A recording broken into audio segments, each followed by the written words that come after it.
De retour les amis, de retour après cette courte petite pause nous permettant donc tous ensemble de souffler. Nous sommes vraiment désolés pour ces minutes de retard, mais comme vous le savez, le spectacle doit continuer. Alors, patriotisme et trahison, où se situe la jeunesse congolaise? Évidemment, on va un peu toucher à tout, on va toucher la société, on va toucher la politique, on va parler culture, on va englober un peu toutes ces choses-là. Évidemment, si on va toucher quelques points juridiques, parce que il y a l'expert en la matière. Donc on va avancer donc dans ce sujet-là. Je vais accueillir donc mes invités en commençant évidemment par celui qui est à ma gauche. Bonjour maître. Bonjour monsieur. Comment ça va? Très bien vous-même. Magnifique. Alors en quelques mots, tu peux te présenter à nos téléspectateurs. Qu'est-ce que tu fais? Où est-ce qu'on te retrouve? Bon, moi c'est Maître Némi Wanja. Je suis avocat. Ça fera à peu près 9 ans que j'exerce dans cette profession-là. Et j'ai été pendant un certain moment conseiller juridique de la RTNC. Et là maintenant, je suis dans plusieurs contrats déjà. Donc, comme casquette, voilà. Je pense qu'on peut s'arrêter là. Oui. Magnifique. Et celui qui est en face, bonjour. Bonjour, merci. Comment ça va? Ça va et vous? Magnifique. Toi aussi en quelques minutes. Oui, merci beaucoup. Moi, c'est Christian Emerald. Je suis le secrétaire général du Salon Patriotique. C'est une structure qui accompagne les partis politiques en globalité, que ce soit de la majorité de l'opposition dont nous accompagnons. Et puis, je suis aussi secrétaire adjoint de la structure Young in Action ou Jeunes en Action. C'est pas un peu dangereux d'accompagner et la opposition et la majorité? Bon, je pense que nous sommes un peu partout. Ok. Magnifique. Et Dan, bonjour. Bonjour Charlie. Enfin, je l'ai. Comment ça va, Dan? Oui, ça va bien, merci en tout cas. Toi aussi en quelques secondes.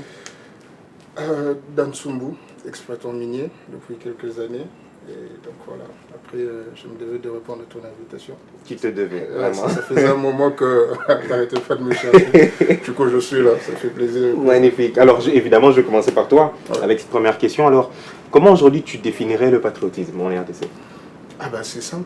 Déjà, pas seulement en RDC, mais dans un sa globalité, dans sa globalité, oui, c'est l'amour de la patrie. C'est le dévouement en fait qu'on a envers sa patrie.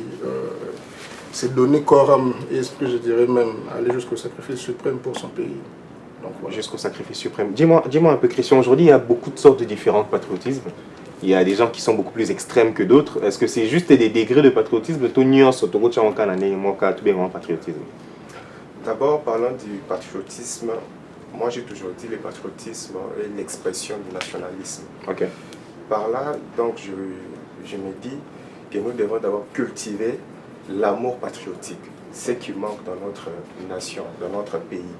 Alors nous devons retourner sur les notions élémentaires, les notions basiques, notamment l'éducation, l'éthique, la morale, et puis s'organiser pour que quiconque grandisse avec ces notions-là, de ne jamais trahir le Congo, d'être vraiment patriote et de ne jamais venir prendre les armes et attaquer son frère congolais, parce qu'il y a une division déjà dans notre pays.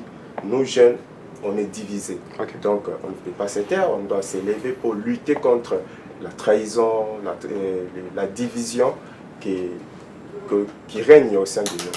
Des éléments de base qui ne sont plus beaucoup enseignés, même dans l'éducation. On voit qu'on martèle vraiment plus sur certaines choses, malheureusement. Je me tourne vers toi, maître.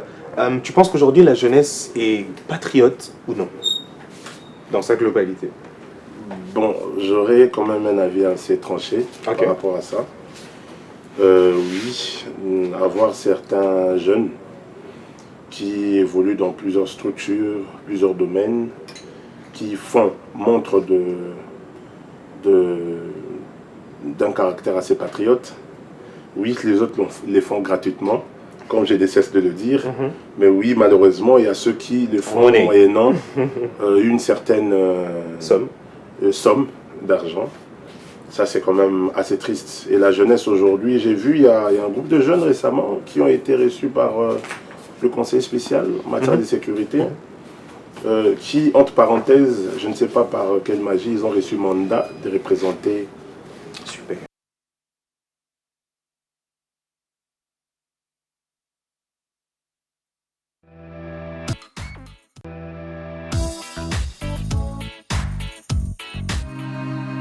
RTGA, mieux qu'une chaîne, un monde.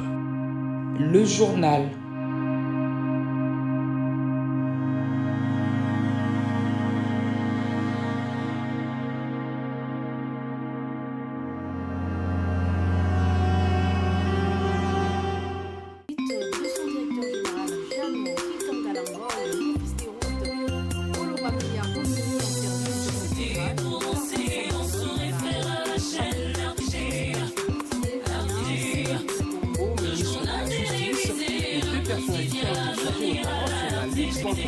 Et l'organisation d'une conférence l'année prochaine sur la crise dans l'Est de la RDC et de la justice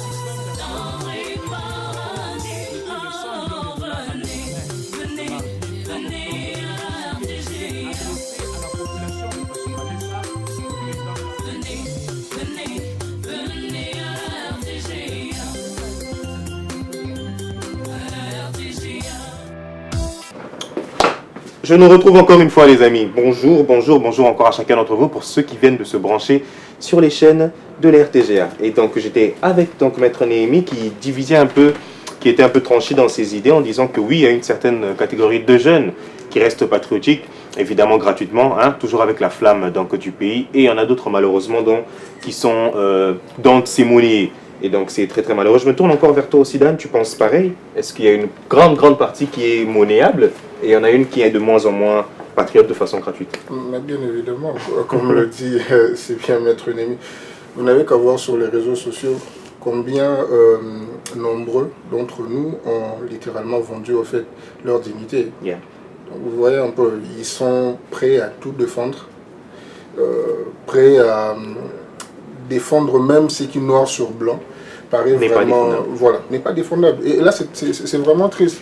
Et je me dis, d'ici 15-20 ans, nos enfants vont peut-être tomber sur nos tweets, nos posts actuellement. Ils vont se dire, ah non, mais nos parents... La génération, c'était chaud quand même. Ouais, c'était vraiment chaud et c'est compliqué. C'est compliqué. L'avenir du pays est, je dirais, vraiment sur une pente assez glissante, tu vois, un peu. Donc, voilà. Malheureusement. Ouais. On va accueillir donc celui qui vient d'arriver. Bonjour Jérémy. Bonjour Monsieur Charles. Comment vas-tu? Très bien, et vous? Magnifique. Toi aussi, en quelques secondes, tu peux te présenter à nos téléspectateurs? Alors, bonjour, je suis Monsieur Jérémy Ngoïti Tembo, président du mouvement de leaders intègres pour l'Union au sein du pays, la République du Congo, maître de cérémonie et écrivain slammer. Merci beaucoup. Attends, on parlait déjà patriotisme, chacun a pu donner quand même une certaine définition, mais on va rapidement enchaîner. Est-ce que toi tu penses qu'aujourd'hui il y a une différence entre la définition que nous les jeunes on a du patriotisme et ceux que nos vieux avaient du patriotisme? Tu penses que le sens a changé avec le temps? Bon, je ne pense pas que le sens a changé, c'est juste que les vécus est différent. Certains jeunes est différent. Certains le définissent dépendant de leurs moyens de vie, de leurs circonstances auxquelles ils se retrouvent. Ils se disent, bref, le patriotisme, le vrai sens du patriotisme, c'est se donner, se servir son pays avec corps et âme, avec beaucoup de zèle, mais ils se rendent compte qu'après tous ces efforts, ils n'en bénéficient aucun. Et tous ces efforts, le bénéfice, c'est pour certains. Et certains se disent, à quoi bon sert le sens du patriotisme? À quoi bon ça sert? Parce qu'ils n'en bénéficient pas. Ok, je comprends. Christian, dis-moi quelque chose. Selon Néhémie, tu as l'appelé moi bilingue, parce qu'il y a aussi des gens lingalaphone qui nous suivent. Et tu penses vraiment qu'il y a une différence entre patriotisme jeune et celui des plus âgés? D'abord, la jeunesse se trouve actuellement à un carrefour historique entre un passé, l'héritage d'un passé mené par la lutte des héros pour acquérir l'indépendance que nous vivions actuellement, mais avec un pays de tâtonnement, et aussi un présent mené par les crises politiques, économiques et sociales, d'où la jeunesse aussi entre patriotisme et trahison. Un seul pas, une petite frontière. Donc, la jeunesse est corrompue. La jeunesse maintenant, il suffit de donner quelque chose et elle est capable de tout faire contre son pays. Des antivaleurs à bannir dans notre société. D'où je martèle sur le fait de rentrer sur les notions basiques. Apprendre l'amour de la patrie. Et aussi, si je dois un peu toucher quelques points, j'aimerais que le système éducatif soit changé. nous devons changer beaucoup de choses. Ça, on milite sur ça depuis des lustres en tout cas. Nous devons changer beaucoup de choses. Merci beaucoup Christian. Je me tourne vers toi, maître. En parlant aussi de ces sujets de base, est-ce que tu penses qu'aujourd'hui tu peux me dire patriote tout en critiquant le gouvernement? Lequel gouvernement? Ce Le gouvernement. nôtre, yeah. Bon, en tout cas, ce qui est sûr et certain, ne peut s'appeler patriote que celui qui critique positivement ce gouvernement. Ok. Parce qu'il y a des critiques qui sont au moins des critiques constructives. Là, on doit être d'accord. Parce qu'on ne peut pas être là qu'à critiquer sans pour autant ramener les pistes de solution. Yeah. Là, c'est vouloir une chose et son contraire. Actuellement, tout celui qui s'appelle ou bien veut qu'on l'appelle patriote doit impérativement critiquer ce gouvernement. Pourquoi j'ai dit ça? C'est une obligation patriotique. Parce que nous le voyons, pourquoi nous avons commencé l'émission à 40 minutes de retard? On doit se poser la question. Ce n'est pas fait exprès. Pour quitter par exemple Bandal pour arriver ici au centre-ville, c'est pas moins de 2 heures. Les routes, n'en parlons même pas. Oui. Et quand on est patriote, quand on a l'amour du pays, il faut le souligner. Critiquer. On doit le souligner, critiquer. Et ces critiques-là permettront à ce que ceux-là qui ont la matière où ils sont dans le domaine des décisions dans ces gouvernements puissent au moins prendre conscience qu'ils ont été placés là pour régler des petits soucis. Nous sommes dans un pays où nous n'arrivons même pas à pouvoir régler des problèmes d'embouteillage. On a essayé sens unique, sens interunique. Je pense que là, j'ai entendu une fois un membre du gouvernement passer sur Top Congo, j'étais son nom, pour dire que nous espérons voir les embouteillages se calmer un peu parce que les enfants vont à la Pâque. En mode, c'est la faute des enfants, quoi. Et il y a même de ceux-là qui, dans les réseaux sociaux, pour faire rire, disent que arrêtez d'acheter pour vos enfants des véhicules. Parce que quand vous achetez des véhicules, pour que ces véhicules aillent chercher les enfants à l'école, ça pose problème. Voilà, donc ça fait rire, mais c'est des réalités. Ouais. Dan, je me tourne vers toi. Comme ce que donc Jérémy disait tout à l'heure, est-ce que tu penses qu'aujourd'hui, les jeunes qui sont beaucoup plus amadouables par l'ennemi, si on doit dire, ce sont des traîtres ou des victimes du système congolais? Traître, pas forcément. Victime, je dirais pas forcément aussi. Mais après, il faut connaître la source, en fait. Ils sont manipulés par quoi? Par le canal, au fait, de billets verts. Donc, du coup, il faut savoir pourquoi ils arrivent à tomber si facilement dans ça. Beaucoup n'ont pas de travail. C'est pas que je suis en train d'approuver cela, vous comprenez un peu. Mais s'il faut vraiment éradiquer ces problèmes-là, il faut vraiment aller à la source. Vous voyez, on est pratiquement, s'il faut essayer un peu de faire rentrer un peu, ou bien d'endosser un peu la responsabilité au gouvernement, on est à 6 ou 7 ans en fait de l'administration Tshisekedi. Mais quelle est la politique au fait mise en place pour les jeunes afin qu'ils puissent en sortir après la fac, après les études peut-être de métier, pour qu'ils puissent en sortir, pour qu'ils puissent avoir au moins de quoi vivre. Pratiquement rien n'est mis en place. Donc facilement, ces personnes-là sont achetables avec des sommes assez dérisoires. Vous comprenez? Parce qu'il n'y a pas quelque chose qui est mis en place pour la jeunesse? Non, il n'y a pas de politique concrète comme ça. Quelles sont les actions concrètes que peut-être l'administration Tshisekedi a mis en place depuis qu'elle est là? Aucune. Vous voyez un peu. Donc du coup, le problème, il n'est pas si complexe que ça. Il faut juste chercher à rentrer vraiment à la base. C'est poser des vraies questions. Mais pourquoi cette jeunesse est-elle facilement manipulable comme ça? Très très bonne question. Avant que je revienne vers Jérémy, Christian, jeunesse, ils ont pensa manipulable, que ce soit à travers tout ce qu'on voit même sur les réseaux, surtout les réseaux d'ailleurs. Mais est-ce que en parlant des réseaux, tu penses que les médias font un bon travail dans la couverture médiatique, même de ce qui se passe à l'Est? Est-ce que couvrir un mot bien? Est-ce que la qui s'habille ce bilou quoi bien? Ou c'est aussi à cause de ça que la jeunesse, par exemple, n'est pas tout aussi intéressée par ce conflit? En tout cas, les médias sont en train de faire très bien leur travail, mais il suffit de voir et de lire les commentaires. Moi, je suis un peu je suis abonné dans quelques sites où il y a des informations à temps réel, mais il faut avoir du cœur pour supporter.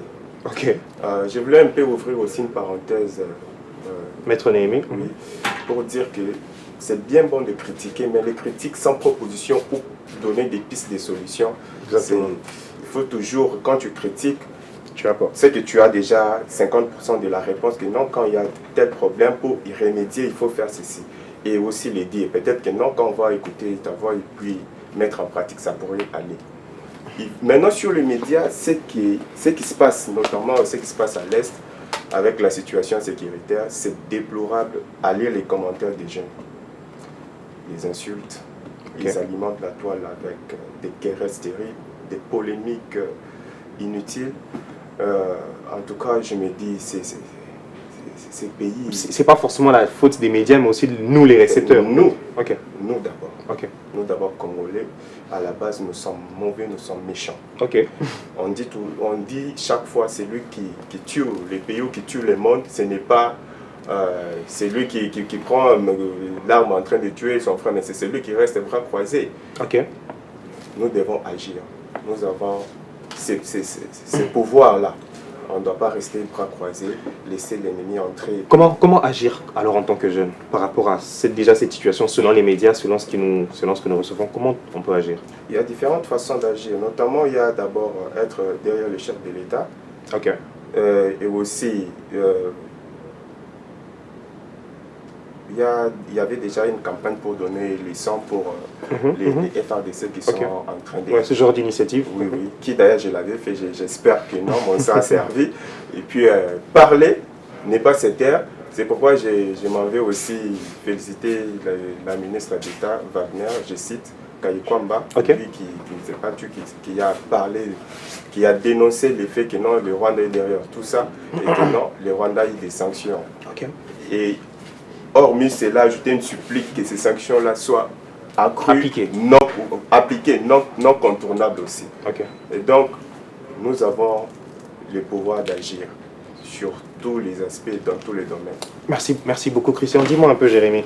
On a vu à peu près que, comme il a dit, la réception aussi de nous, les jeunes, dans les médias, c'est compliqué. Comment toi, tu expliques ce désintérêt de la jeunesse, non seulement pour la classe politique, mais pour la guerre à l'Est, ou pour tout ce qui concerne donc cette sphère-là? Premièrement, je dirais que je ne pense pas que la jeunesse congolaise est désintéressée à tout ce qui se passe à l'est du pays. Parce que si nous devions ressasser certaines semaines passées, nous verrons qu'il y a eu assez de marches, assez de répliques de la jeunesse. Certains ont mal agi, mais certains l'ont fait correctement. Il y a eu l'église de la compassion qui a marché samedi. Oui, dans un culte très amical avec certaines églises. Je cite le prophète Abraham Zende qui était présent et autres. Et donc, nous allons comprendre que la jeunesse veut accompagner. La jeunesse veut agir. La jeunesse veut être présente. Mais est-ce que cette jeunesse a cette opportunité d'être comme ce que Dan disait tout à l'heure? Est-ce que cette jeunesse a le libre choix de dire un mot sur tout ce qui se passe? Nous voyons les concertations qui se passent, les concertations nationales avec le chargé de sécurité de notre président de la République et les autres. Est-ce qu'on a l'opportunité de la jeunesse aussi de rencontrer toutes les couches des différentes bases de la jeunesse? Ce sera aussi important et primordial pour l'avancement de ce qui se passe à l'est du pays. Parce qu'à un certain temps, ceux qui ont de la famille à l'est, vous allez comprendre que nos frères de l'est, à un moment, se sentent abandonnés. À un moment, se sentent seuls. Vous voyez un peu, et ce n'est pas bon. Ce n'est pas bon. Parce que vous allez comprendre que tout se passe dans le tibia, vous voyez. Et c'est la psychologie. C'est la psychologie, en fait. Quand vous voyez, tu vois ta mère tuée, ton papa tué, ça travaille. Et cet enfant, quand il grandit, vous vous attendez un jour, quand il devient ministre, comment il agira? Victime du système. Comment il agira? Et tout ça, on doit vraiment... Vas-y. S'il te plaît, j'aimerais un peu profiter de cette perche, de cette brèche qu'il a ouverte. Mais après, il y a un problème. C'est pas que la jeunesse se désintéresse. L'effet que nos compatriotes au fait de l'Est se sentent un tout petit peu blessés, moi, j'ai comme l'impression que le mauvais exemple, en fait, commence déjà au niveau d'en haut. Parce que quand vous avez le choix de certains de nos politiques, je vous donne un petit exemple. On a un moment de guerre, mais qu'on voit peut-être, excusez-moi de le dire, les présidents de la République peut-être promettent des jeeps aux députés pendant qu'on est en temps de guerre, pendant qu'il y a des personnes déplacées à l'Est qui n'ont pas de tente, qui n'ont pas de lit, qui n'ont pas de toit sur la tête. Ça frustre un peu, vous voyez un peu. Donc moi je pense que ce n'est pas d'abord à la jeunesse en fait, de montrer cet exemple. Il faut nos dirigeants. Ça, c'est clair. Vous comprenez un peu. on ne peut pas être en période de guerre, on vous voit, vous êtes dans une fête, en train de festoyer, puis et tout. Dites, on est ici à Kin, sortez à partir de 13-14 heures, sillonnez, Banda, Lemba. C'est plat. Mais ça vit. Ouais, c'est comme si rien ne s'est passé. Mais je ne pense pas qu'aujourd'hui... Tous en état d'alerte, par exemple. Ouais, voilà. Je ne pense pas qu'aujourd'hui, je ne suis pas sur le terrain, je ne suis pas à Kiev, mais je ne pense pas qu'à Kiev, actuellement, là, ça fait comme ça festoie ici. Je ne crois vraiment pas. Alors, à un moment donné, c'est normal qu'ils se sentent délaissés. Pourquoi? Parce que déjà, il y a une autre partie du pays. C'est pas que la vie doit s'arrêter, non. Mais il y a quand même une certaine attitude qu'on doit adopter, au fait, qui prouve à suffisance qu'il y a une partie du corps qui se sent pas bien. Merci beaucoup, Dan. Je me retourne encore vers toi, Maître. Aujourd'hui, on voit qu'il y a beaucoup de jeunes qui commencent à se lancer dans la politique. Selon ta perception à toi des choses, est-ce que tu penses que cette classe jeune politique a vraiment les épaules pour supporter ce pays? J'avais fait un tweet récent, récemment, où j'avais dit, nous, les jeunes, on doit apprendre à être sérieux. Ok. La politique ne doit pas être considérée comme étant une sommité ou un moyen rapide par lequel on doit se faire de l'argent. J'avais même dit ça pour faire rire qu'il y a aussi le fétiche. Ils peuvent aller là-bas. Parce que s'ils ont besoin de l'argent facile, ils peuvent aller là-bas.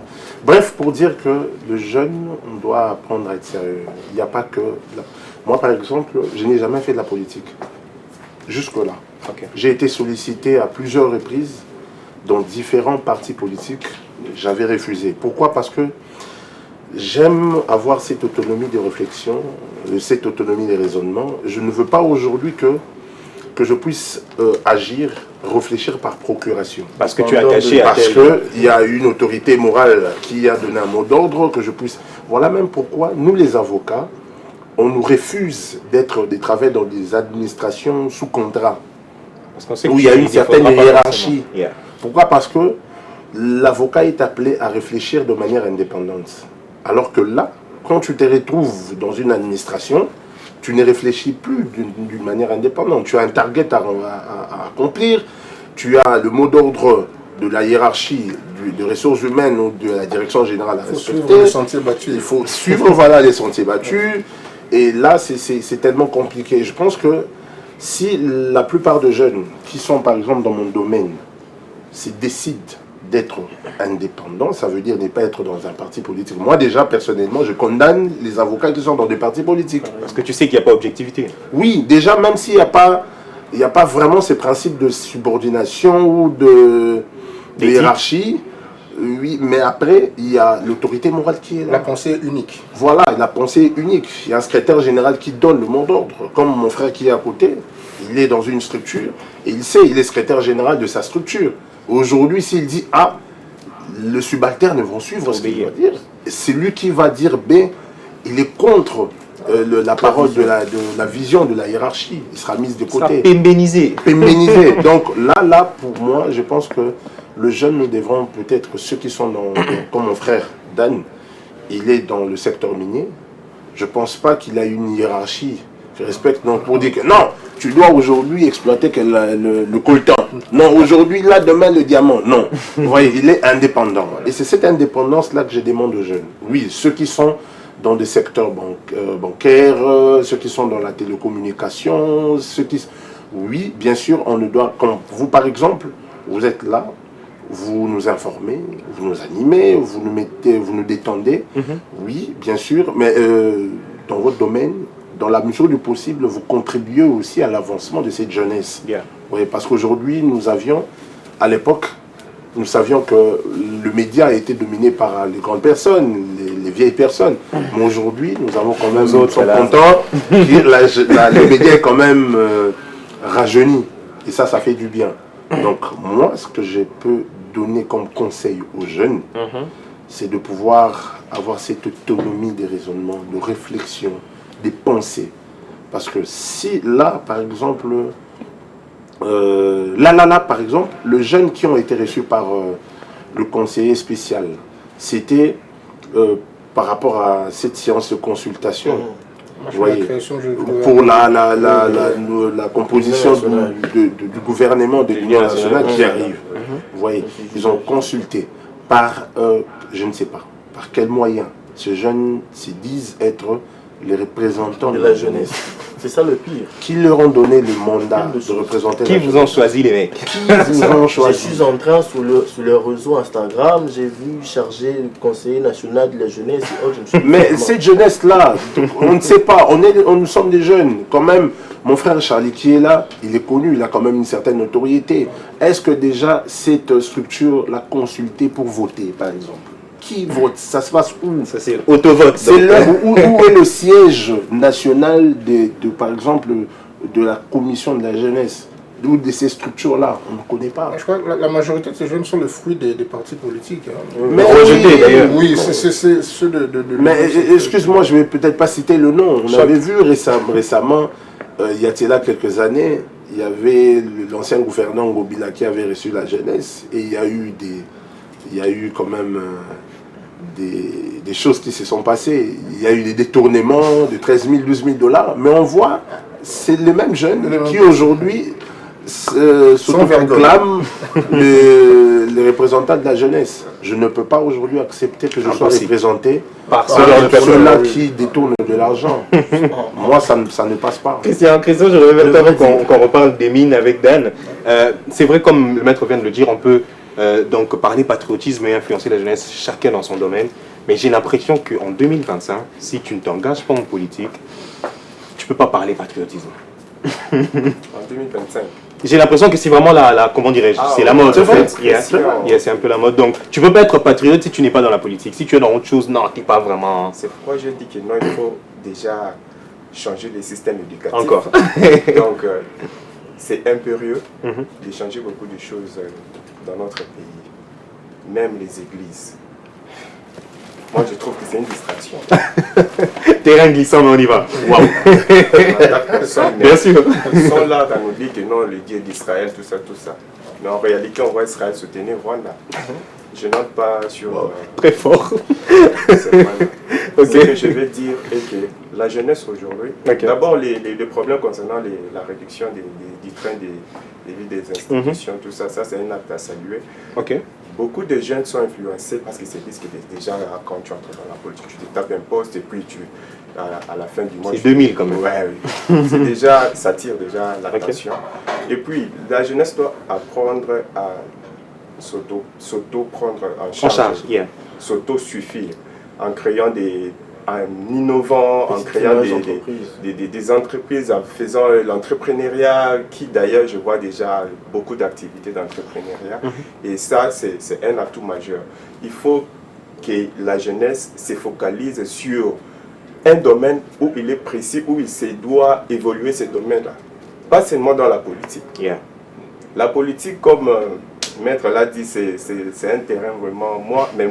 Moi j'aime la politique. Bien sûr, c'est ton domaine. Moi j'aime la politique. J'ai fait la politique et ça me tire.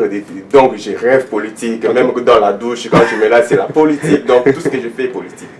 Donc, mais pour ceux-là qui viennent pour des intérêts, je ne sais comment... Autres. Ils doivent se spécifier, se focaliser dans leur domaine, dans leur aspect où ils doivent quand même faire que le pays avance. Le pays n'avancera pas seulement dans la politique, il y a beaucoup de domaines. Alors, chers jeunes, branchez-vous, faites ce que vous... Trouvez-vous la force de travailler dans l'option ou dans un domaine où vous vous êtes focalisé. Parce que je me dis aujourd'hui, si Maître décidait d'aller en politique, il n'y aurait plus de Maître de son rang. Si s'il y a quelqu'un qui est donc dans les secteurs miniers qui dit non, moi je préfère la politique, il n'y aura plus personne dans les autres domaines. Et c'est très très compliqué. Mais sinon, Dan, comment est-ce que tu perçois donc, ton domaine minier en ce moment? Tu penses que c'est un moment où un secteur qui contribue au patriotisme ou facilite la trahison? Faciliter la trahison, je dirais pas forcément. Pourquoi? Déjà parce que ça dépend du coin du pays dans lequel vous êtes. Je m'explique. Déjà, pour faire court, bien avant le départ de l'ancien président Kabila, il avait promulgué en fait le nouveau code minier. Et dans ce nouveau code minier qu'il avait promulgué, ça facilite en fait la création de richesse au niveau National. autochtone. Voilà. Okay. Et même, je vous dirais, il y a 2 semaines passées, j'étais avec le chef d'antenne de la division de mines à Banzango. Il était très heureux de nous recevoir dans le cadre de la coopérative où j'évolue, Cabot Mining. Et il a dit, c'est un secteur où déjà, il n'y a pas assez de nationaux en fait. Ok, il n'y a que les étrangers. Que des étrangers en fait qui se font de l'argent dans ce secteur. Alors quand vous venez avec de projets dans ce secteur-là, le gouvernement est vraiment prêt à vous accueillir. Sorry, c'est parce que les nationaux ne sont pas assez branchés ou... Déjà, mon frère à côté a assez parlé du système éducatif. L'homme congolais, l'élève ou l'étudiant congolais n'a pas été formé pour devenir entrepreneur. Malheureusement. Wow. Aussitôt que tu sors de la fac, j'ai l'honneur, vous faites un CV, puis vous allez aller chercher un travail, et puis tout. On n'a pas été formé en fait dans cette... S'autosuffire. Yeah. Oui. Et aujourd'hui quand même, il y a pas mal de personnes, notamment moi, on s'est réveillé, on a quitté ce sommeil-là, on essaye de sortir en fait du lot et entrer vraiment dans ce domaine en profondeur. Donc, voilà. Donc pour toi, c'est pas forcément quelque chose qui favorise de la trahison? Non, mais après, comme je l'ai dit, ça dépend du coin dans lequel vous êtes en train d'exercer. Dites-moi, au niveau du Congo central, il y a l'exploitation artisanale qui s'est fait là-bas. Il n'y a pas les mêmes tensions en fait il n'y a pas les mêmes velléités par rapport à l'Est. Par rapport à l'Est. Yeah. Ouais, un peu. Donc ce n'est pas forcément, on ne va pas après dire qu'il n'y a pas de jeunes au milieu de nous qui sont heureux, qui sont prêts même pour des miettes à vendre le pays, mais ça dépend quand même, du secteur. Ouais. Avant que je revienne vers Jérémy Maître, dis-moi un peu, y a-t-il un cadre juridique solide pour lutter contre la corruption, la mauvaise gestion des ressources minières? Bien sûr, déjà dans le code minier, il y a plusieurs dispositions. Je refuse de pouvoir citer sans pour autant avoir le code minier avec moi, parce que je ne suis pas ce genre de juriste qui fabrique les dispositions comme ça en tête. L'avocat est un éternel lecteur et apprenti. Donc il y a plusieurs dispositions dans le code minier qui sécurisent en fait l'exploitation. Comme là aujourd'hui nous avons le cadastre minier, par exemple, qui est chargé pour octroyer des permis de recherche et d'exploitation. Okay. Dans le cadre, nous avions aussi, dans le cas contraire, pour ceux-là qui veulent aussi obtenir le permis de recherche et d'exploitation, la loi, le code minier a prévu l'obtention par le canal d'un jugement rendu au niveau du tribunal des grandes instances du ressort. Et donc, ça... Et même pour enchérir... D'ailleurs, là, au Kégo Msika, de base déjà pour se retrouver en fait dans ce domaine-là. Des primes à bord, quand vous êtes comme moi dans le secteur artisanal, vous devez avoir une carte d'exploitant. Ok. Ça, c'est exactement. Déjà, ce sont les primes. Il y a quand même beaucoup de procédures. Oui, après, il y a des marches à suivre. Mais déjà, dès le départ, comme vous n'avez pas de carte d'exploitant, vous ne vous retrouvez pas dans ce domaine-là. Vous comprenez un peu. Donc, comme je l'ai dit, c'est un bijou en fait que l'ancien président nous a laissé le code, mais il a vraiment structuré ce domaine-là. Ouais. Et on doit y revenir fortement, toi et moi. Parce que c'était promulgué en 2018. En 2018, oui. 2018, oui, avant qu'il parte. Je pense qu'il a serré les vannes contre... Parce que à l'époque, nous savions que ce sont les internationaux qui s'y retrouvent beaucoup plus. Ouais, bon, ça. Et ce code minier, l'actuel, a beaucoup plus donné de l'avantage aussi aux nationaux, aux autochtones, pour pouvoir bien faire cette exploitation-là. Jérémy, dis-moi, dans la classe politique, on est d'accord que s'il y a beaucoup plus de mots d'ordre, il y a au moins un qui reviendra le plus, c'est le tribalisme, malheureusement. Déjà, nous, en tant que jeunes, comme cette nouvelle classe politique qui avance, c'est quoi le conseil que toi tu donneras à la jeunesse ou que les pistes de solutions, évidemment, non seulement pour éviter donc, ce souci de tribalisme, ou plutôt pour ne pas faire perdurer ça, parce que déjà, nos aïeux, c'était vraiment la marque de fabrique. Je choisis que les gens de mon entourage, que les gens de mon ethnie. Est-ce que tu penses que ça a été une combine qui a plutôt bien fonctionné, ou c'est pas quelque chose que l'on doit... Alors, premièrement, je dirais aux jeunes que la comparaison n'est pas une raison. Ok. L'acte du tribalisme est un fait de comparaison. On se dit pourquoi eux ont ces bénéfices, pourquoi nous ne l'avons pas. On doit s'accepter tel que nous sommes. Okay. Ouais. S'accepter, c'est un début du changement. S'accepter est un canal pour la percée de sa vision. Alors si on doit rester dans ce canal de tribalisme, et surtout plus on entend Baswahili, Baluba, c'est un truc qui s'entend de partout et c'est pas bien. On doit revenir à la source. Quelle est la raison d'où provient ce tribalisme? Cette division. Yeah. Parce qu'en réalité, on ne peut pas lutter contre une division pendant que nous ne savons pas qui sont l'auteur de cette division. Bah, on te pose la question, tout ça vient, tout D'où ça. elle provient. Vous voyez, c'est une des choses que moi, je me mets de fois, je réfléchis sur ça. Je pose des questions aux aînés qui ont vécu depuis, certains pour savoir d'où ça provient. Ils m'expliquent beaucoup de choses que je n'aimerais pas entrer en détail. Bien sûr, pour ne pas dire que j'ai Choqué. pris un côté de tribu. Mais je demanderai à ce que la jeunesse congolaise, que nous devenions conscients, soyons réfléchis. Ne commettons pas les mêmes erreurs qu'ont commises nos ascendants. Ok.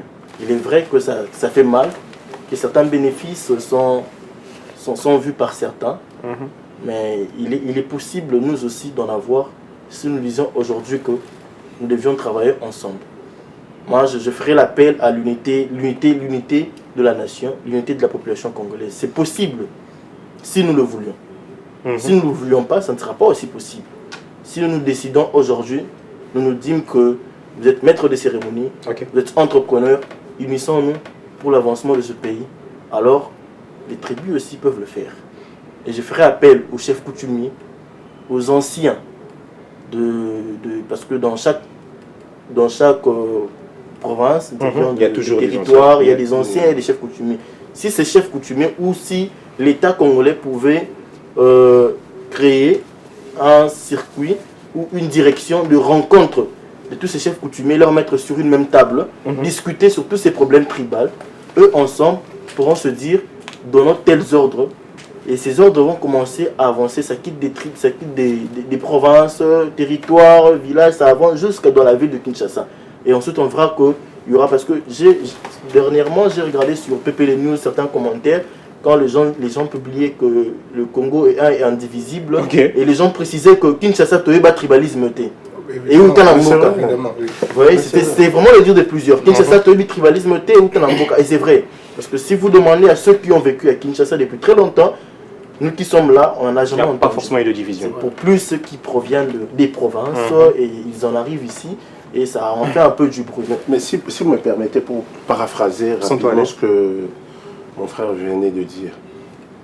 Moi, je suis né à Kinshasa. J'ai passé presque toute ma vie à Kinshasa. À un certain moment, on m'appelait au Capi parce que je ne sortais même pas. Et j'ai vécu presque la majeure partie de ma vie à Bandal. Nous avions tous, il y a eu des amis avec qui nous avions fait l'école maternelle, primaire, scolaire et à l'université. Ce n'est qu'il n'y a pas très très longtemps que j'ai su que tel était Luba, tel était du Congo central, Parce que tu tel n'attardais était pas Swahili. forcément sur ce genre de choses. Ça ne me préoccupait même pas. J'avais même pas besoin de le savoir. Ça n'utilisait même Nous pas. nous appelons. Oui, ça. Et puis, bizarrement, excuse-moi de t'arracher la barbe, on s'appelait par nos noms de famille à l'école. Exactement, c'est voilà, On ne faisait même pas le lien avec. Et c'est juste qu'aujourd'hui, Mais c'est aujourd'hui que, quand on m'a dit par exemple, Wan Jaokito Luandi, ah, toi tu étais là. À l'époque, c'était pas ça. À l'époque, C'est à peine que je suis que on se limitait. Ah mais oui, ça c'est un code d'honneur. Seulement, ça fait rire, oui, mais je pense que la responsabilité revient à ceux-là qui nous dirigent. Déjà que le plus grand problème provient de la Constitution. Moi déjà, je ne suis pas pro-régime. Je ne suis pas pro-régime actuel. Mais seulement, mes critiques à moi sont des critiques constructives. Aujourd'hui, si j'aimerais, je suis peut-être parmi ceux-là qui aimeraient que la Constitution soit révisée. Mais pas in tempore suspecto. Parce que le temps est tellement suspect. Si nous avions, après ces problèmes, nous avions un cadre de concertation, moi, je souhaiterais que la Constitution soit révisée, mais qu'on touche des articles ou des dispositions comme ceci, assez très sensibles. Par exemple, nous le voyons aujourd'hui, comment on dispatche les postes politiques ministériels. C'est en fonction quoi? De la géopolitique. Parce que le Premier ministre est du Bandundu, le VPM le plus saillant, c'est le VPM de l'intérieur, doit être de l'Équateur, et l'autre VPM doit être de l'espace Grand Katanga, Et ensuite, le ministre de l'Affaires foncières doit être de la fonction publique, et plutôt du TT là et tout ça. Ça, c'est déjà ce qui renforce, en fait, je peux dire, le tribalisme. Pourquoi? Parce que si, par exemple, le poste qui revenait, pas seulement une structure politique, mais à une, par exemple, province, vous allez voir un groupe de gens passer à la télé.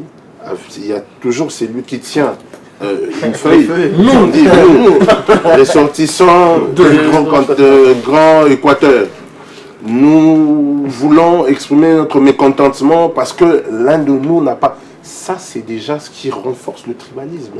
Déjà par la géopolitique. Et si aujourd'hui, pour essayer de chuter rapidement, si aujourd'hui nous voulons lutter contre le tribalisme, commençons d'abord à bannir la géopolitique. Donnons le poste politique, parce qu'il y a le secrétariat général du ministère de l'Intérieur.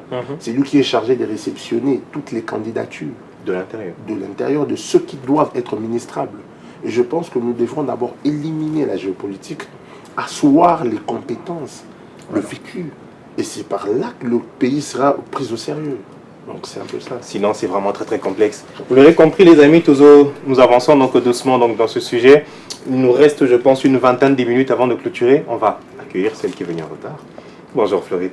Bonjour, Charlie. Comment ça va ce matin? Ça va. Yanduka Floride Longomba, entrepreneuse, grande couturière, mais aussi chef d'agence. Yeah.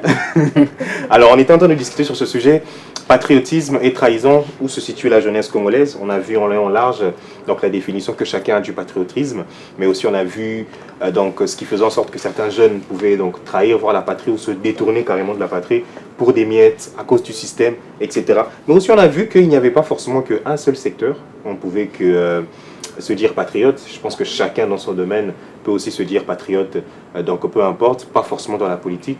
Mais histoire aussi que tu te mettes un peu dans le bain, selon toi-même, comment tu décrirais donc quelqu'un de patriotique, surtout en tant que femme, déjà toi-même? En fait, pour moi, patriotique, c'est d'abord l'amour de sa patrie, de son pays. Okay. Alors moi, je veux définir ça comme je l'entends, bien sûr. Yeah.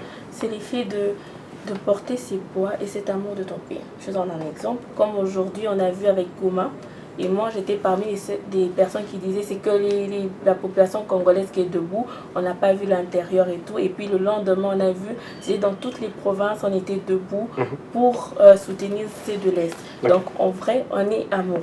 Donc en gros, en large, on a vu même nos mamans, nos vieilles dames qui étaient en route pour la patrie. Donc pour moi, patriotisme, c'est l'effet d'aimer son pays. D'aimer son pays, bien sûr, évidemment. Et en tant que femme, quel est le message fortement que tu ferais passer aux jeunes filles congolaises? Parce qu'on a vu, si on doit être sérieux sur 100%, il y a quand même 80% de désintérêt d'une grande partie de la jeunesse sur ce qui se passe, que ce soit à l'Est ou en politique. Ce serait quoi, toi, le conseil que tu donneras à la jeune fille congolaise?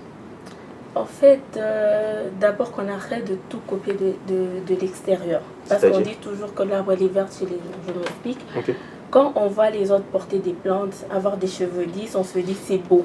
Mais en vrai, on oublie que nous, on a nos propres cheveux.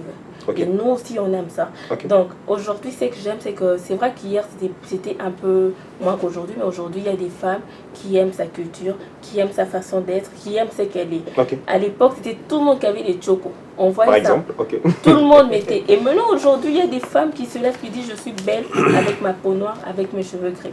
Donc, il revendique sa culture et donc il met vraiment en avant aussi ce qui se passe donc, au niveau de l'Est. Merci aussi à toi. Je reviens vers toi, Dan.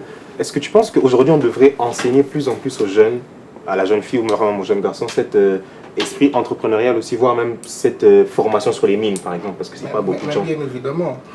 Je fais une petite anecdote. Sens-toi à l'aise. Le chef de division de mine avec qui j'ai échangé l'autre fois, il nous pose une question, il nous dit, avec tout ce qu'on a comme richesse, il nous dit, sur votre avenue, vous avez combien de géologues?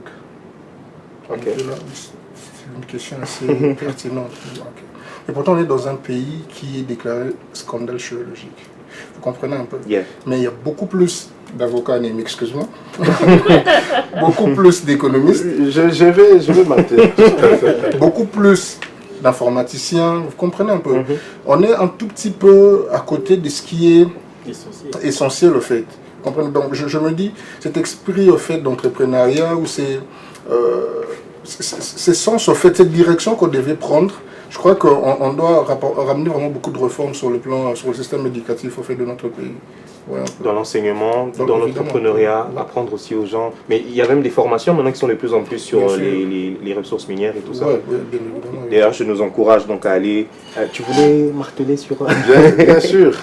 Aujourd'hui, nous avions à l'époque des avocats peut-être experts en droit de famille, droit de société, le droit pénal, le droit judiciaire dans son ensemble, le droit constitutionnel, mais beaucoup plus, il y a une vague des avocats qui se sont penchés sur le droit minier. Vous voyez. Et ceux-là qui se sont penchés sur le droit minier se retrouvent quand même. Parce que la plupart travaillent avec des miniers, on sait comment les miniers payent bien. Ah, ces gens payent bien, sans arriéré. Ces gens, ils payent bien. Mais seulement, en ce qui concerne aussi, on a vu, j'ai la plupart de mes amis, de mes anciens confrères avocats sont devenus aujourd'hui magistrats. Une fois, je pose la question à un, bon, pourquoi tu es devenu magistrat? Pourquoi tu quittes le navire pour devenir magistrat? C'est un cran plus haut? Non. Personne, les magistrats ne sont pas au-dessus des avocats. C'est la même classe. Non, mais on a tous fait les mêmes études de droit. On est tous sortis de la même école. Mais des orientations différentes. Voilà. Et ils sont magistrats, ils sont dans la magistrature, nous sommes avocats. Personne, eux, ils sont nommés par une ordonnance présidentielle. Nous nous prêtons serment devant, oui, certes, les magistrats, mais cela ne confère pas un pouvoir de magistrat au-dessus des avocats. C'est encore différent. J'aimerais l'avoir. Aujourd'hui, par exemple, est-ce qu'un général est au-dessus de toi? Non. Parce que le général est au-dessus d'un colonel, voilà, il y a tout un corps, c'est l'armée. Vous voyez, moi, comme par exemple, je ne peux pas appeler un policier qui est un capitaine, par exemple, un major, je l'appelle chef. Ça passe pas, ce n'est pas mon chef. Vous voyez. Voilà.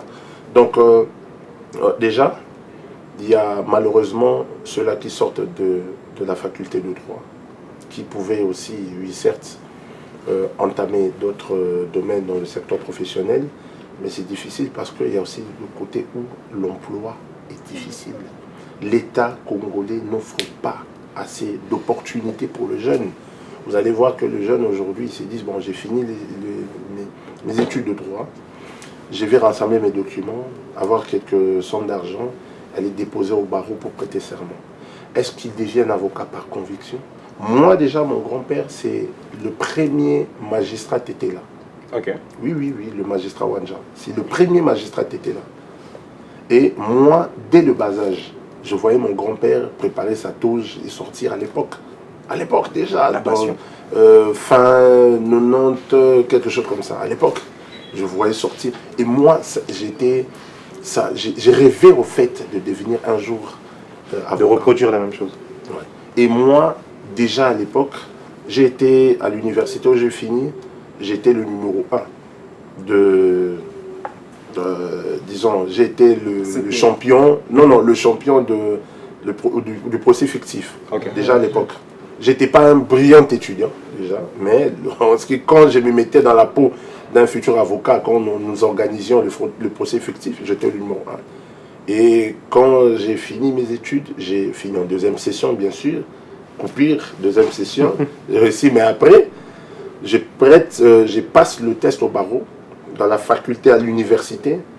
Les confrères avec qui nous avions passé le test, j'étais le numéro 1. J'étais le lauréat de l'université, des anciens étudiants de ma faculté au test de barreau. Et là, ça ne fait pas de moi super avocat plus que les autres, mais moi, je l'ai fait par conviction.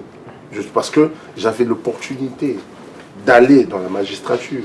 J'avais l'opportunité aujourd'hui d'aller solliciter, passer le test. Je n'allais pas échouer parce que je suis praticien de droit. Mais pourquoi je n'ai pas voulu? Parce que je suis appelé à être avocat. Je pense qu'on devrait marteler sur ces différences-là une prochaine fois. Il n'y a pas de problème. Donc, pour le jeune, tout le monde, comme il y a un professeur qui me disait, tout le monde n'est pas appelé à passer à l'université. Tout le monde n'est pas appelé à être universitaire. Voilà pourquoi je reviens sur ce que mon frère Dan a dit. nous pouvons au moins avoir, par exemple, des centres de formation de métiers spécialisés. Très important. Oui, des métiers spécialisés. Aujourd'hui, dans une commune, dans une avenue, on peut avoir 3-4 avocats, mais aucun géologue. Très compliqué. J'ai une question sur ça. Vas-y. Oui, Madame Charlie. Tu connais. Oui. Est-ce que les géologues en question donnent envie à la jeunesse de faire ces métiers? Les avocats, on peut dire tel a réussi sa carrière, mais est-ce qu'il y a des géologues qui ont vraiment réussi leur carrière et qui donnent la jeunesse envie de faire cette chose? C'est ça aussi le mal. Ils ne se font pas entendre. Eux, j'ai l'impression, je ne sais pas si c'est mon monde, que c'est un domaine où on ne se fait pas entendre, sauf si tu es dans des secteurs où il y a une personne qui est là. Mais moi, par exemple... Non, mais c'est ça. C'est pourquoi? C'est parce que déjà, je veux revenir sur ce que mon frère a dit. Le système éducatif est déjà pourri depuis le noyau. Parce que si on essaie de bien réfléchir, nous avons des cadres professionnels assez bâclés. Nous savons qu'au Congo, il y a les avocats, les magistrats, les banquiers, le secteur est assez bâclé. Donc on a déjà une idée assez stéréotypée. Mais c'est dû à quoi en fait? Mais c'est ça, c'est le système dès le départ. C'est pas qu'à l'époque c'était réservé pour une certaine catégorie de personnes. Et puis ça a perdu Après, il faut tuer ces mythes-là. Ok. Il faut oser. Ok. Mais c'est ça, il faut oser. J'aime bien, mon frère cadet a toujours dit, imagine tu oses et tout se passe bien. Il faut oser. C'est pas parce qu'il y a personne qui vous inspire, au fait, ou qui vous admirez quelqu'un à cause de son domaine, que vous devez forcément le faire. Non. Vous pouvez avoir une idée. De la créativité aussi. Bon, oui. On va finir avec... C'est quelque chose de très noble. Faut oser. Donc, il y a Christian Malanga qui a tenté le coup d'État. Ok. Qui d'ailleurs, vous, dans votre branche, vous condamnez. Mais en sciences politiques, nous, on a aimé. Oui, nous avons dit il a osé. Et le résultat, il s'est précipité. Là, maintenant, il est en train de gêner avec le diable. Non, mais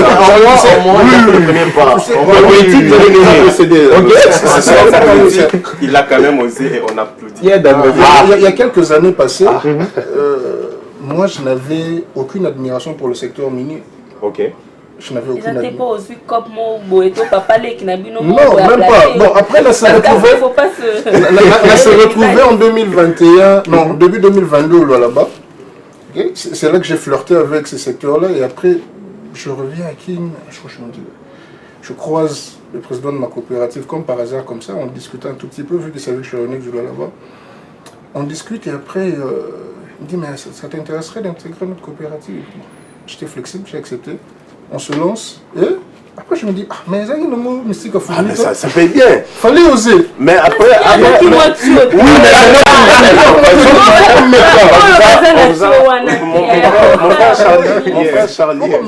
mon frère Charlie vous a présenté comme étant une couturière aussi. Oui, mais elle est couturière. Voilà. Mais maintenant, imagine j'ai une fête le samedi. Je vous donne le pan le lundi. Le vendredi, je viens, je me dis, oh non, si ici, là, je suis au final acheté. Voyez un peu. Non, ça déjà, ça pose problème. Alors que nous, aujourd'hui, nous valorisons beaucoup plus les vêtements issus de la culture étrangère que les nôtres. Pourquoi? Pour moi, par exemple, il y a... je me suis dit, à l'époque, je me disais, si aujourd'hui j'ai beaucoup d'argent, je vais aller chez les mamans qui sont vers la gare centrale, vers le beach, racheter beaucoup de pannes et donner à un couturier, confectionner des chemises du lundi au samedi, au vendredi, je ne serai campagne. Tu l'as déjà ton couturier perso. Oui, mais là c'est un peu le modèle nigérian que j'ai l'habitude de mettre. Après, je le disais aussi au début avec le... Oui, vous savez pourquoi je ne l'ai pas mis? Parce que le matin, je me réveille comme ça. La SNEL a décidé de me couper les courants, que je paye. Voilà, c'est ça. Voyez, la SNEL a décidé de me couper les courants. Et j'ai regardé dans la garde-robe. On va changer de programme. La SNEL ne vous a pas permis de mettre ces vêtements. C'est la même chose avec les couturiers. La SNEL n'a pas permis à ce qu'il y ait du courant pour... Alors que le pan que tu as porté, je ne pense pas que, même si tu le mettais dans une valise, tu le froissais et tu le reportais, ça serait un peu froissé. Non.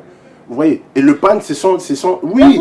Vous parlez de mettre ou de coudre. Les amis, on va parler couture, un de ces jours, vous en faites pas. On va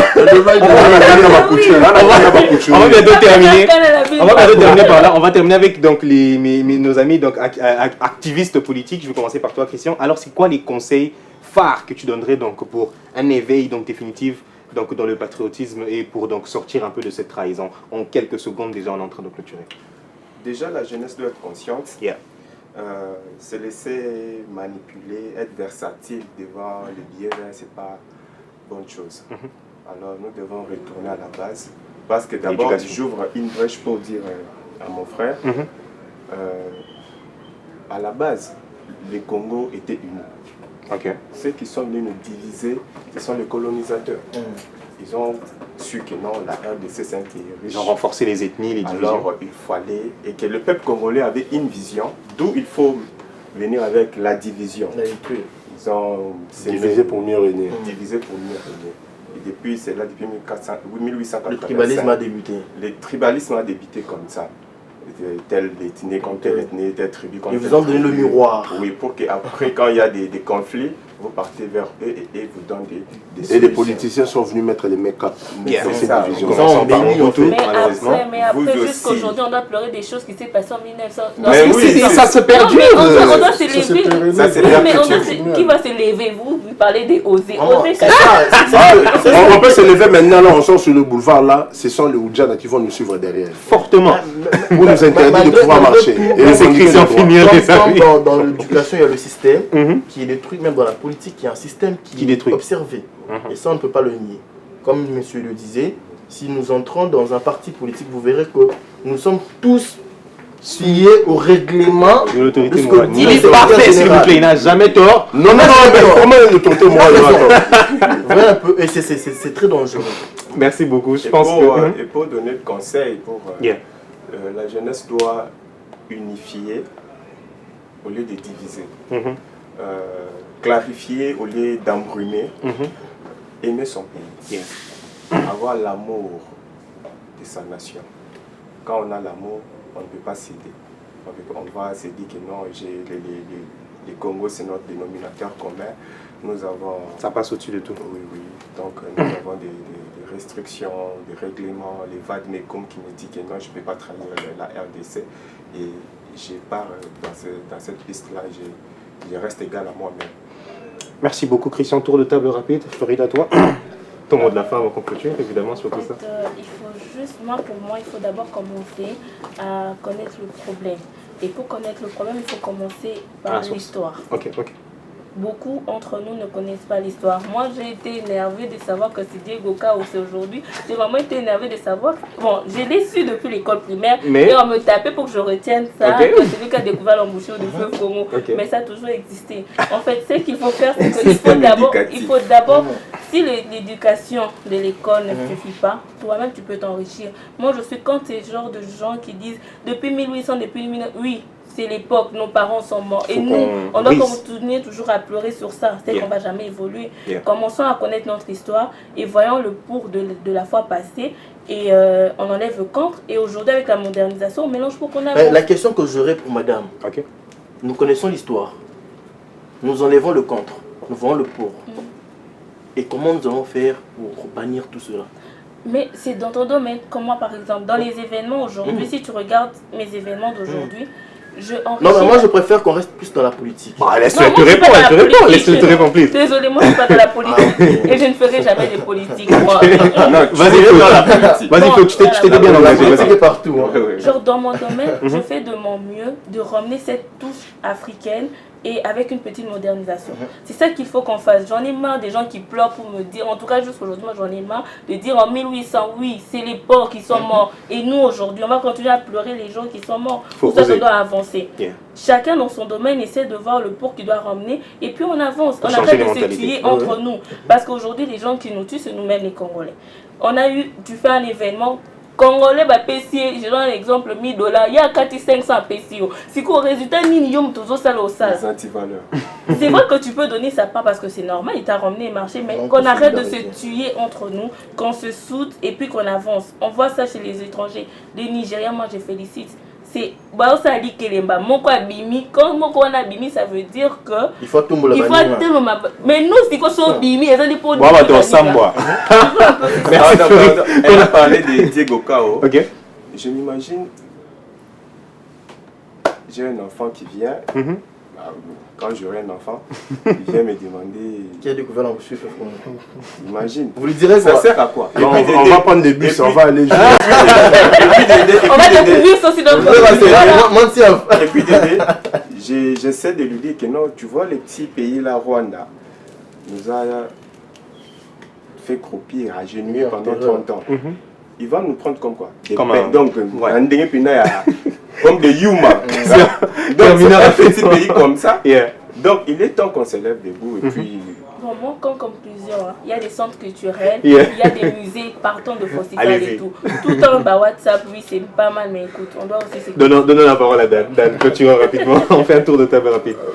Si je dois lancer un message à la jeunesse, je dirais qu'on doit bannir le jargon, dans nos jargons, le Katangani et tout, le Tukuba Congo. Vous comprenez un peu, les Sobaluba, les Soba, etc. On doit accepter les vivre ensemble, mais dans la diversité. Dans la diversité de nos cultures, dans la diversité de nos coutumes, dans la diversité de nos pratiques, mais qu'on vive ensemble. L'unité, en fait. Vous comprenez un peu. Que nos familles politiques, ce qu'on appelle actuellement familles politiques, ne nous trompent pas. Il y a quelques années passées, il y a 3 ans passés, j'ai intégré une famille politique, mais après, à un moment donné, je me suis vu que j'étais limité. J'ai brisé le plafond des verres. Voilà. La hiérarchie était beaucoup trop... Voilà. Après, je ne suis pas d'accord avec peut-être l'administration actuelle et tout, mais ton autorité morale, au fait, ta famille politique, et c'est un exemple, dans l'union sacrée, tu fais quoi, tu dois te soumettre. Après, moi, j'aime cette indépendance d'esprit, je ne veux pas rester dans un endroit pareil. Vous comprenez un peu? Que les jeunes, en tout cas, prennent conscience qu'ils arrêtent d'être facilement manipulables, excusez-moi. Donc voilà, je pense que ces pays méritent mieux en fait, comme à toujours. Maître Néhémie, rapidement, on termine. Quelques secondes. Quelques secondes, les juristes parlent beaucoup. Je t'assure. Mais en quelques secondes, j'aimerais conscientiser notre jeunesse. La politique ne doit pas être le point focal de cette jeunesse. Il y a mieux à faire dans le monde d'investissement, d'entrepreneuriat, du barreau, de la magistrature. Il y a plusieurs opportunités, pas que la politique. Donc c'est tout ce que je peux rajouter. Magnifique. Jérémy, rapidement. Alors avant de dire mon dernier mot, il y a un adage du prophète, docteur Daniel Kawata, qui dit: tu ne feras rien avec ce que tu as perdu, tu vas construire ta vie avec ce qui te reste. Alors la jeunesse, on doit comprendre, comme disait madame, qu'on doit un peu oublier ce qui s'est passé. Nous concentrer sur nous, travailler sur nous, premièrement sur notre personne. Qui es-tu? Vous voyez un peu, c'est une question que si vous posez à beaucoup de jeunes, ce sera compliqué. Plusieurs ne sauront pas répondre. Qui êtes-tu? Qui êtes-vous? Où allez-vous? Où allons-nous? Dès lors que nous saurons où nous allons savoir comment nous focaliser sur un objectif précis. Alors la jeunesse, je nous demanderai, ne nous éparpillons pas. Restons sur nos bases. Restons focus sur nos objectifs. Ne regardons pas que l'autre a percé dans la politique et on a peine ta politique. Tu ne réussiras pas si ce n'est pas ton appel. Je vais vous dire une vérité, la politique est une vocation aussi. C'est aussi une vocation. La politique est une vocation. Le commerce est une vocation. Il y en a qui sont en train dans le commerce. Le fétiche aussi, c'est une vocation. Comme le disait monsieur. Quand les gens vont toucher les fétiches, c'est souvent c'est une vocation. Donc, moi je dirais à la jeunesse, si nous voulons briller dans les jours à venir, si nous voulons briller en tant que jeunes, nous devions savoir où nous voulons arriver. Nous ne devons pas nous éparpiller. Nous, le jeune, il faut trouver la vérité.